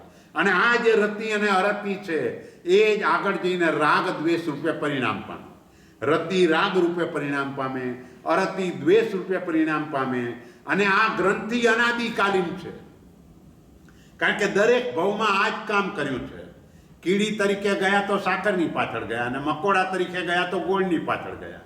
એટલે જે કહેવાય કે જે ઈષ્ટ હોય એની પાછળ પાછળ જીવ દરેક ભવમાં આ રીતે ટેવાતો જાય છે. એટલે એની જે રાગ દ્વેષની ગ્રંથિ છે એ વધારે ને વધારે મજબૂત બનતી જાય છે. અને એ વધારે મજબૂત થાય એટલે સમ્યક દર્શન પામવું દુર્લભ થઈ જાય. કારણ કે સમ્યક દર્શન પામવા માટે એ ગ્રંથિને ભેદવાની છે. એને ગ્રંથિને ભેદવાના બદલે આપણે આવા જો વિકલ્પો જ કરતા રહીએ, રતિ અરતિના પરિણામ જો આવ્યા જ કરે ને થયા જ કરે, તો સમ્યક દર્શન કેવી રીતે થાય? એટલે રઈ અરઈ ભય શોક લલના, ભય રહિત, જેની વાત આપણે આગળ કરી દીધી કે એ ભય વિનાના હોય. એમ શોક રહિત, શોક એ પણ બિલકુલ ન હોય. આપણને સ્વજનનો વિયોગ, જોકે આજે આપણને પણ શોક નથી રહ્યો, પણ એ વાસ્તવિક શું છે એ આપણે તપાસવા જેવું છે. કે પહેલાંના સમયમાં લાગણીઓ વધારે હતી એટલે શોક હતો. આજના સમયમાં લાગણીઓ સુકાઈ ગઈ છે એટલે શોક નથી. તો એની વાત અહીંયા નથી. અહીં એ વાત છે ભાઈ, શોક એટલે સ્વજનના વિયોગ પાછળ જે રીતે કલ્પાંત વગેરે થતા હોય તો એનાથી પણ તે રહિત છે. એટલે સ્વજનને પણ આપણે મહેમાન જ સમજવાના છે. જે પણ ઘરમાં બાળકનો જન્મ થાય એ આપણા મહેમાન જ છે. મહેમાન સમજો તો દુઃખી ન થવાય. એને મહેમાન તો ગમે ત્યારે આવે ને ગમે ત્યારે જાય. એટલે એ વચ્ચેથી 5 વર્ષે પણ ચાલ્યા જાય, 25 વર્ષે પણ જાય તો એ દુઃખ ન થવું જોઈએ, કારણ કે આપણા મહેમાન છે. એ એનો સમય થયો એટલે ચાલ્યા ગયા. પણ આપણે એના ઉપર રાગ ઊભો કર્યો છે, મોહ ઊભો કર્યો છે, અને એ ઊભો કરવાના કારણે આપણે વધારે દુઃખી થઈએ છીએ. અને એ દુઃખી આપણને શોક મોહનિયા નામનું કર્મ ઉપાર્જન કરાવે છે. અને એ જે કર્મ ઉપાર્જન થાય એ ભવાંતરની અંદર ક્યાંક જો તીવ્રતાથી ઊભું કર્યું હોય તો ઉદયમાં આવે ત્યારે જન્મતાની સાથે જ માતા પિતા ચાલ્યા જાય. આવા પ્રકારનો શોક તેવા સમયે પણ ઊભો થતો જાય. આગળ આગળ આ બધું વધતું જ જાય. આપણે ત્યાં નિયમ છે કે એક દોષ નાનકડો હોય, પણ એ નાનકડા દોષની જો આલોચના ન કરી તો બીજા ભવમાં અનેક ગણો થઈ જાય. ત્રીજા ભવમાં આલોચના ન થઈ તો અનેક ગણો થઈ જાય. વધતો જ જાય, વધતો જ જાય, વધતો જ જાય. એમ કોઈ ગુણ હોય પણ ગુણમાં તમે આનંદ કેળવતા હોય તો બીજા ભવમાં અનેક ગણો મોટો થાય, ત્રીજા ભવમાં એનાથી પણ વધારે મોટો થાય. બધી બાબતમાં એ છે. એટલે આપણી દ્રષ્ટિ દોષ દ્રષ્ટિ હોવી જ ન જોઈએ, માત્ર ને માત્ર ગુણ દૃષ્ટિ. કૃષ્ણ મહારાજાને યાદ કરવાના કે મરેલી પણ કૂતરીમાં એને સુંદર દાંત પંક્તિ જોઈ. બસ એવી રીતે આપણે પણ જ્યાં જ્યાં જઈએ ત્યાં સારું જ જોવાનું, નબળું કંઈ જોવાનું નહીં. તો આનાથી બચી શકાય. તો આવા દોષો ન થાય. એટલે ભય શોક લલના નિદ્રા તંદ્રા દુર્દશા રહિત અબાધિત યોગ લલના. નિદ્રાથી પણ રહિત, કારણ કે દર્શનાવલિયા નામનું કર્મ જ દૂર કરી દીધું છે. એટલે એમને નિદ્રાની જરૂર જ નથી. આપણને નિદ્રા કેમ આવે છે? ભાઈ આપણું દર્શનાવલિયા કર્મ ઊભું છે. એટલે 5 પ્રકારની નિદ્રામાંથી કોઈને કોઈ નિદ્રા આપણને આવવાની, પણ એમનામાં નથી. પણ નિદ્રાને ઘટાડતા જવાય. આજના સમયમાં આપણા માટે જે પણ નિદ્રા આપણે લઈએ છીએ એને ઓછી કરતા જવાનું છે. એમ કહેવાય કે આહાર અને ઊંઘ 2 વસ્તુ એવી છે કે જેટલી ઘટાડવી હોય એટલી ઘટી શકે. તો એને ઘટાડતા જાઓ. અને ભગવાને તો પ્રમાણ બતાવી દીધું છે. ભાઈ આહાર કેટલો કરવાનો? તો કે આખા દિવસમાં 32 ને 28 કોળિયા. બસ આ આખા દિવસનું માપ છે, એક ટાઈમનું માપ નથી કે એક ટાઈમમાં 32 કોળિયા નથી. આખા દિવસમાં પુરુષોએ 32 કોળિયા અને બહેનોએ 28 કોળિયા. આટલો જ આહાર લેવાનો. અને આટલા આહારથી શરીર ટકે, આટલા આહારથી તમારી આરાધના પણ સારી થાય. અને આમાંય ભગવાને ઉણોદરી રાખવાનું કીધું. 32 કોળિયા પૂરા નથી ખાવાના, એમાં પણ ભૂખ કરતાં ઓછું જમવાનું. એ રીતે કરવાનું છે. અને આવી રીતનો જો આહાર હોય તો ઊંઘ સ્વાભાવિક રીતે જ ઓછી થઈ જાય. કારણ કે આહાર વધે છે એટલે ઊંઘ વધે છે. એટલે આહારને ઘટાડવાનું, તો નિદ્રા એ દૂર થાય. એટલે નિદ્રા એને દૂર કરીને જાગરણ દશા એને વધારવાની છે. આપણે આત્માને જાગૃત વધારે રાખવાનો છે. એટલે આપણે જાગવાનું ક્યારે? શ્રાવક તું ઉઠે પ્રભાત, 4 ઘડી લે પાછલી રાત. જે સનરાઈઝ થાય, આજે ધારો કે 5 વાગે સનરાઈઝ અહીં થતો હોય તો એને 96 મિનિટ પહેલાં જાગી જવાનું. એટલે 3:30 પહેલાં જાગી જવાનું. એ રીતે શ્રાવકે છે. સાધુ માટેની જુદી વાત, એના માટે તો 1 પ્રહર પહેલાં જાગવાનું છે. પણ આપણા માટે આટલો 96 મિનિટ પહેલાં જાગી જઈને આ બધી કરવાની છે. પણ એવું ક્યારે બને? આ નિદ્રાનું પ્રમાણ ઘટાડી શકાય. પણ મોદી ઉપર કેટલી જવાબદારી છે, પણ નિદ્રાનું પ્રમાણ એનું કેટલું ઓછું છે. અને એ ઓછા પ્રમાણમાં દેશના કામો એ વધારે કરી શકે છે. એમ આપણે પણ આપણા આત્મા માટે જે સાધના કરવી હોય તો જેટલી નિદ્રા ઓછી એટલું વધારે થાય. આપણને લાગે છે એમ વલ્લભ સુરી મહારાજ સાહેબ આખી લાઈફ ટાઈમ આઈએમપી કરે છે ને, અને કામ કેટલું કરે છે, 18 કલાક 20 કલાક, અને તોય ક્યાંય મોઢા ઉપર થાક દેખાતો નથી. ગમે તે વખતે તમે ઉઠાડો તો એવી જ પ્રસન્નતાથી વાત કરે. શાસનનું કંઈ પણ કામ હોય તરત તૈયાર. કેમ આવું કેમ બને? બસ આ મહાપુરુષોની જે કૃપા છે કે આ બાબતમાં જે સાવધ બની જાય, નિદ્રા એની બાબતમાં, એટલે આહારની બાબતમાં એનો ઓટોમેટિક આ બધું કંટ્રોલ આવે. તંદ્રા એટલે નિદ્રા પહેલાંની અવસ્થા, એને તંદ્રા કહેવાય. જેને અર્ધ જાગૃત અવસ્થા કહી શકાય. જે સ્વપ્ન આવે ને એ તંદ્રા અવસ્થામાં આવે, નિદ્રામાં ના આવે. એટલે જ આપણે જ્યારે જન્મ વાંચન કરીએ તેવા સમય બોલીએ કે ત્રિશલા માતા કંઈક જાગતા કંઈક ઊંઘતા હતા તે વખતે, ત્યારે સ્વપ્ન આવે. એટલે એ તંદ્રા અવસ્થા કહેવાય. અર્ધ જાગૃત અવસ્થા એ તંદ્રા અવસ્થા છે. એટલે એ તંદ્રાથી પણ રહિત છે. કે એમના માટે તો સ્વાભાવિક છે, એટલા માટે કે એમનું દર્શનાવલીય કર્મ જ દૂર થઈ ગયું છે. એટલે એ કર્મ જ નથી તો એ થવાનું જ નથી. પણ અહીં ભગવાનના વિશેષણ તરીકે, ભગવાનના નામ તરીકે આ રીતે વાત કરીએ છીએ. અને આવી રીતની સ્તવના વારંવાર કરવાથી લાભ શું થાય? તો કે આપણી એ નિદ્રા તંદ્રા ઓછી થાય. આ બધા જે સ્તવનોમાં જે પણ વિશેષણો બતાવ્યા છે એ વિશેષણોને તમે વારંવાર ભગવાનની સામે આને આ સ્તવન બોલ્યા કરો અને થાવ, એટલે સ્વાભાવિક રીતે જ આપણા મનમાં જો આ ઘૂંટાતું જાય તો આ દોષો આપણામાંથી એ નીકળતા જાય, ઓછા થતા જાય.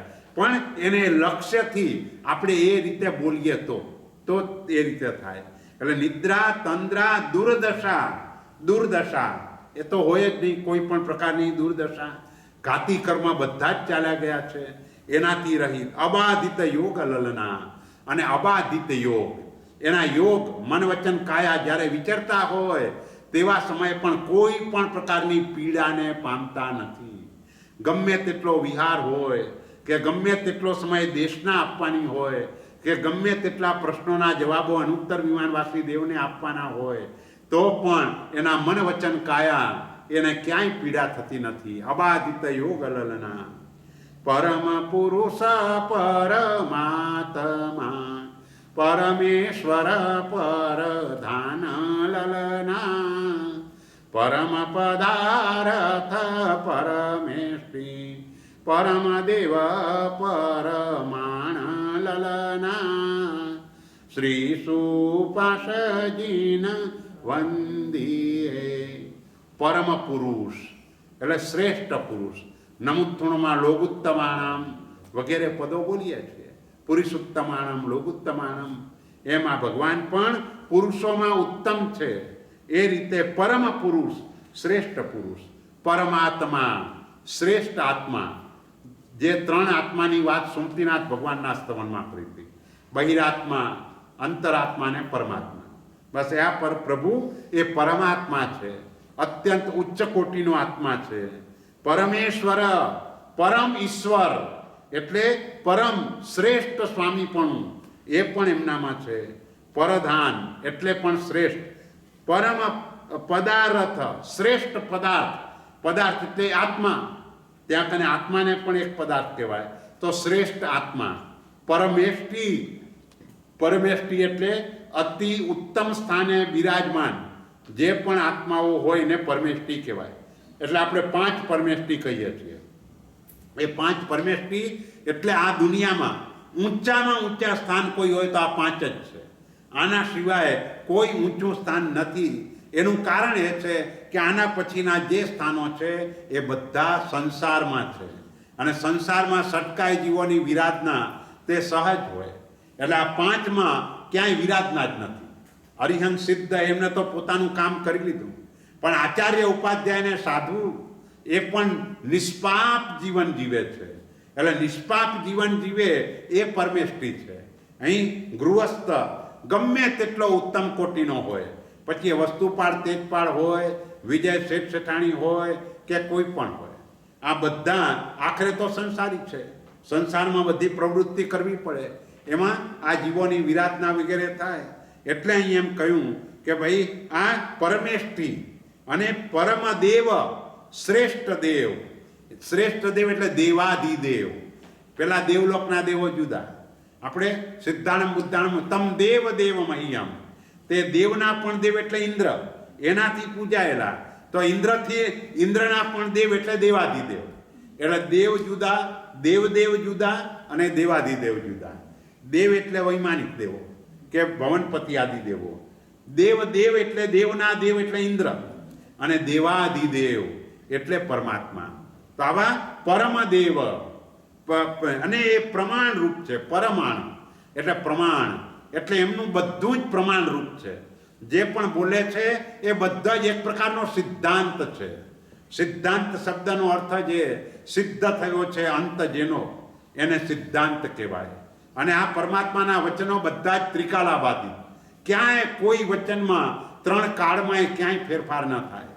સાયન્સ આજે કંઈક સિદ્ધ કરે અને 10 વર્ષ પછી કે હજુ આનાથી આગળ છે, બીજા 10 વર્ષ પછી કે હજુ આનાથી આગળ છે. ભગવાનની બાબતમાં આવું ક્યારેય ન બને. અનંતકાળ પહેલા જે ભગવાન બોલી ગયા એ જ આજે ભગવાન સિમંદર સ્વામી બોલે છે, અને એ જ વાત અનંતકાળ પછી થનારા તીર્થંકરો પણ એ જ વાત કરે છે. એટલે એમના બધા જ વચનો ત્રિકાલાબાધિત છે. એટલે એ રીતે એ બધું જ એમનું પ્રમાણ રૂપ છે, સિદ્ધાંત છે. એમનો એ સિદ્ધાંત કહેવાય. તો આ રીતે તે પ્રમાણ છે.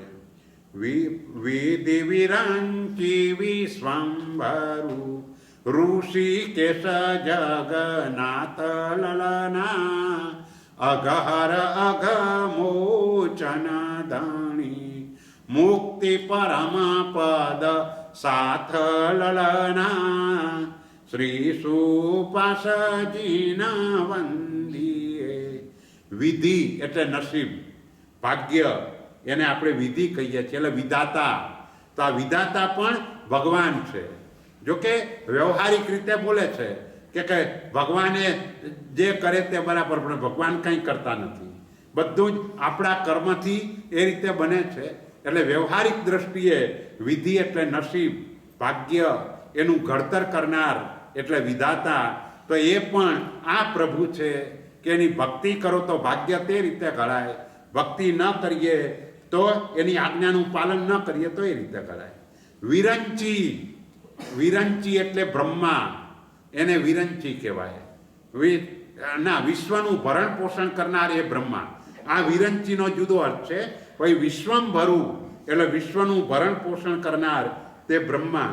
પછી ઋષિકેશ એટલે ઇન્દ્રિયો ઉપર વિજય પ્રાપ્ત કરનાર, એને ઋષિકેશ કહેવાય. એટલે ઋષિકેશ એક તીર્થ પણ છે. તીર્થ એટલે આપણે જે બદ્રી જઈએ ત્યાં પણ નીચે ઋષિકેશ છે, પણ એ ઋષિકેશ જુદું. ત્યાં પણ એ ઋષિકેશ એવું નામ એટલા માટે છે કે પરમાત્મા ઋષભદેવને કેવળ જ્ઞાન થયા પછી ત્યાં જે તાપસો હતા એ બધાનું મુંડન ત્યાં થયું, એટલે ઋષિના કેસ ત્યાં ઉતર્યા, માટે ઋષિકેશ કહેવાય છે. એવી જ રીતે આગળ જાઓ તો હરિદ્વાર. તો હરિદ્વાર એટલે ભગવાનનું, હરિ એટલે ભગવાન અને એનું દ્વાર એટલે ભગવાનનું પહેલું સંવત્સરણ ત્યાં મંડાયું, એટલા માટે એ હરિદ્વાર કહેવાય છે. એટલે ઉપર બદ્રી એટલે જ્યાં પરમાત્માનું કલ્યાણ, એ રીતે ગણો તો એ બદ્રીનાથ. અને નીચે ઉતરો તો અહીં કને જે ગંગાની આરતી ઉતરે એમાં સગર ચક્રવર્તીના 60,000 પુત્રોની વાત આવે, એટલે અષ્ટાપદ તીર્થ ઉપર એને બલિદાન આપ્યું છે. એટલે આમ બધી રીતે તમે જોવા જાઓ તો એવું લાગે કે ભગવાનની કલ્યાણક ભૂમિ ક્યાં કંઈ જ છે.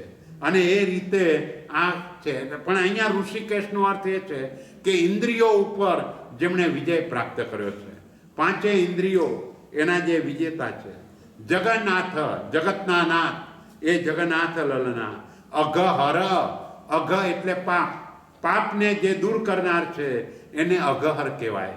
એટલે બધી જ રીતે તમે નામ સ્મરણ કરો તોય પાપ દૂર થાય, એમને મૂર્તિના દર્શન કરો તોય પાપ દૂર થાય, એમનું પૂર્વ જીવન એનું સ્મરણ કરો તોય પાપ દૂર થાય, અને સિદ્ધાવસ્થા એના સ્વરૂપને વિચારો તોય પાપ દૂર થાય. એટલે ભગવાન બધી જ રીતે અઘહર એટલે પાપને દૂર કરનારા છે. અઘમોચન પાપથી મુકાવનારા, પાપથી મુકાવનારા છે. એટલે જે 18 પ્રકારના પાપો આપણે કહીએ છીએ એ બધાથી આ પ્રભુ આપણને મુકાવનારા છે. એટલે કે એના નામસ્મરણ વગેરે દ્વારા કરીને એમની કૃપા એવી પ્રાપ્ત થાય કે જીવ પાપમાં રસ જ ન રેડે. એટલે એ દ્રષ્ટિએ પાપથી મુકાવનારા છે. અઘહર, અઘમોચન ધણી, ધણી નાથ. નાથ એટલે જે યોગક્ષેમ કરે એને નાથ કહેવાય. જેની ભક્તિ કરો એટલે જ્ઞાનાદિક ગુણોની પ્રાપ્તિ થાય અને પ્રાપ્ત થયેલા ગુણોનું રક્ષણ થાય. એટલે યોગ એટલે ગુણની પ્રાપ્તિ અને ક્ષેમ એટલે પ્રાપ્ત થયેલા ગુણનું રક્ષણ. પરમાત્મા આ બંને કરનારા છે. એના શરણે જનારને ગુણ પ્રાપ્તિ પણ થાય અને પ્રાપ્ત થયેલા ગુણનું રક્ષણ પણ થાય. એટલે ધણી, જગત ધણી એટલે અઘહર અઘમોચન ધણી. મુક્તિ પરમ પદ સાથ લલના. મુક્તિ એટલે કે મોક્ષ, જે પરમ પદ એનો સાથે એકલા એમને જવાનો ભાવ નથી. એમનો ભાવ તો એ છે જો હોવે મુજ શક્તિ ઈસી સભી જીવ કરું શાસન રસે. બધાને સાથે લઈ જાઉં, આવા પ્રકારનો એમનો ભાવ છે. પણ આવું બધું બનતું નથી, કારણ કે દરેક જીવોએ પોતાના કર્મો પોતાને જ ખપાવવાના છે. એટલે એ રીતે દૂર થાય. પણ મોટા ભાગના અરિહંતો, એક ભગવાન મહાવીરને છોડી દો, એ એકલા મોક્ષે ગયા. બાકી દરેક ભગવાન કેટલાકની સાથે સાથે મોક્ષે ગયા છે. મુત્તાણમ મોગાણમ, ભગવાન માત્ર મોક્ષમાં જનારા છે એમ નહીં, પણ બીજાને મોક્ષે લઈ જનારા પણ છે.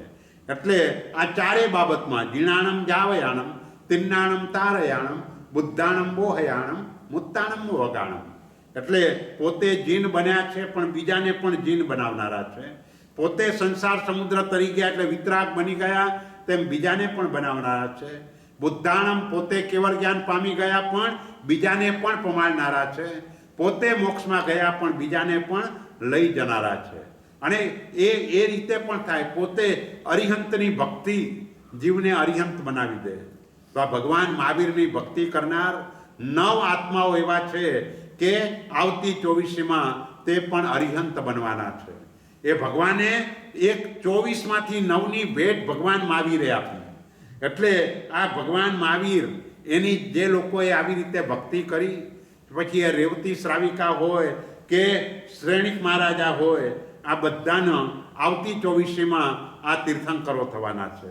તો આવી રીતે પરમ પદ સાથ લલના, બધાને પરમ પદ મોક્ષ એની અંદર સાથે લઈ જનારા છે.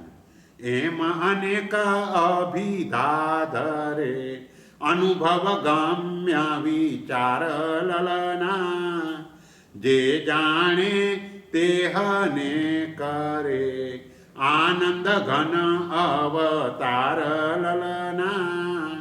શ્રી સુપાસજીના વંદીએ. આ 45 નામ એમને 3 થી 7 ગાથા, 3, 4, 5, 6 ને 7, આ 5 ગાથામાં 45 નામો સુપાર્શનાથ ભગવાનના બતાવ્યા. અને એમ અનેક અભિધા ધરે, આવા તો અનેક નામોને ધારણ કરનારા છે. અભિધા એટલે નામ. એ આવા અનેક નામોને ધારણ કરનારા આ સુપાર્શનાથ પ્રભુ છે. પણ અનુભવ ગમ્ય વિચાર લલના, અને એ નામોને તમે અનુભવથી જાણી શકો. પણ આવો અનુભવ એ ત્યારે થાય કે જ્યારે આપણે પોતે વિતરાગ બનીએ. કારણ કે જગતની અંદર એવા કેટલાય પદાર્થો છે કે જેનું શબ્દથી વર્ણન જ નથી થઈ શકતું, અનુભવે જ ખબર પડે. એ જેને શાસ્ત્રીય ભાષામાં અનભિલાપ્ય ભાવ કહેવાય. શાસ્ત્રીય જે 2 પ્રકારના ભાવ હોય, એક અભિલાપ્ય જે બીજાને શબ્દમાં કહી શકાય, અને અનભિલાપ્ય એટલે જે ભાવોને તમે શબ્દમાં વર્ણવી ન શકો. દાખલા તરીકે તમે જમવા બેઠા, તમારી થાળીમાં 5 મીઠાઈ પીરસાઈ, પછી એ ગુલાબજાંબુ હોય, રસગુલ્લા હોય, રસમલાઈ હોય, બરફી હોય ને પેંડા હોય. તમને બધા કોઈ પૂછે ભાઈ ગુલાબજાંબુનો સ્વાદ કેવો, આ બધાના 5-5ના સ્વાદ પૂછે, તમે શું કહી શકો? ભાઈ ગળ્યો. પણ બધું એક સરખું નથી. કેવો ગળ્યો છે તમારે અનુભવ કરવો પડે. તમે મોઢામાં નાખો તો જ ખબર પડે કે આવો છે. એટલે ગળ્યો શબ્દ અભિલાપ્ય, પણ કેવો ગળ્યો એ અનભિલાપ્ય. હું તમને કહું મને તમારા બધા તરફ લાગણી છે, પણ તમે કહો કેવી લાગણી, કેટલી લાગણી, એટલે શબ્દમાં ના બોલી શકાય, એ અનભિલાપ્ય કહેવાય. એટલે જે ભાવો આપણે શબ્દમાં બોલી શકીએ એને અભિલાપ્ય કહેવાય. એ ગિરિવરના ગુણ ઘણા એ નાણીએ નવી કહેવાય. જાણે પણ કહી નવી શકે એ મૂક ગુડ અને ન્યાય. મૂંગો માણસ ગોળ ખવડાવો તો ગોળના સ્વાદને જાણે ખરો પણ કહી ન શકે. એમ આ શત્રુંજય મહાતીર્થના પણ જે ગુણો છે એ નાણીએ નવી કહેવાય. કેવળ જ્ઞાની પણ એ ગુણને વર્ણવી ન શકે.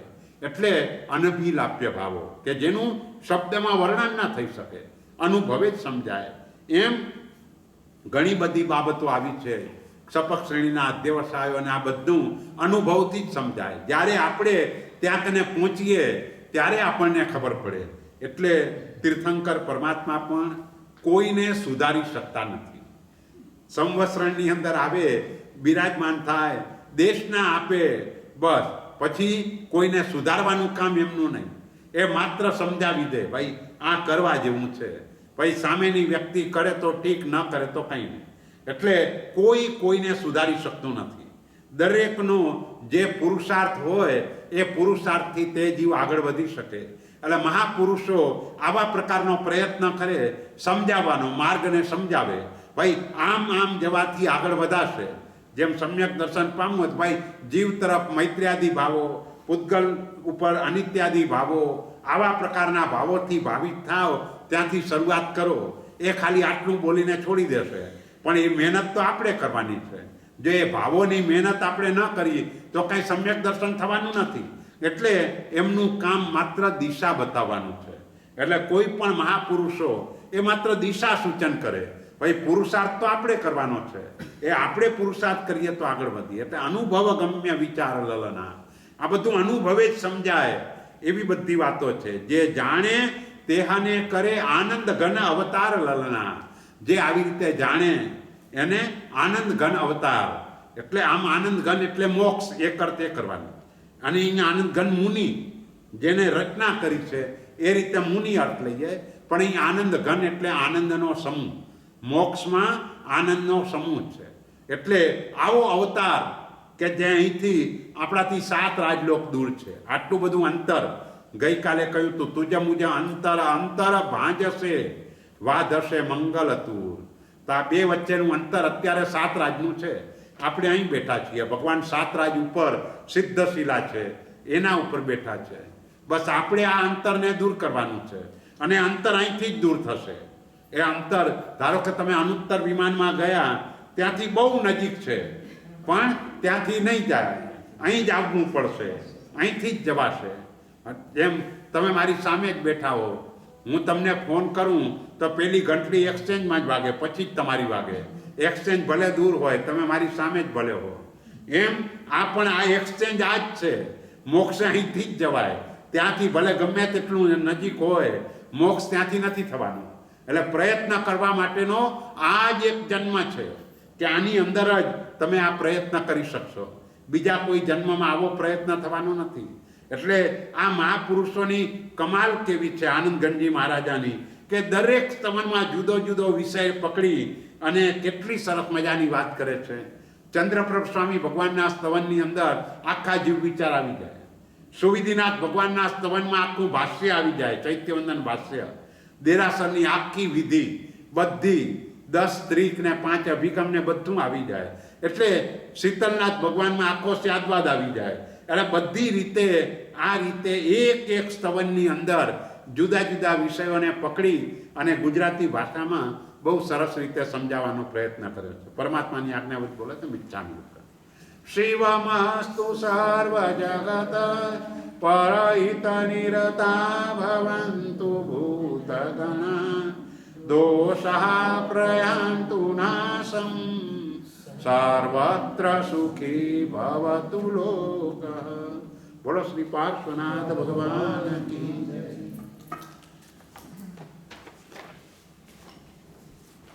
તમે બીજી ગાથામાં અતિવૃષ્ટિ અને અનાવૃષ્ટિ એ બે શબ્દ અતિવૃષ્ટિ એટલે જરૂર કરતાં વધારે વરસાદ અને અનાવૃષ્ટિ એટલે જરૂર કરતાં ઓછો વરસાદ.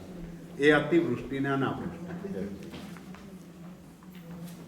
બીજા કોઈને બી પ્રશ્નો હોય ને તો હા, તો પૂછી લો અને નહીં તો લખીને આવજો. હા, લખીને આવજો એટલે વધારે સારું.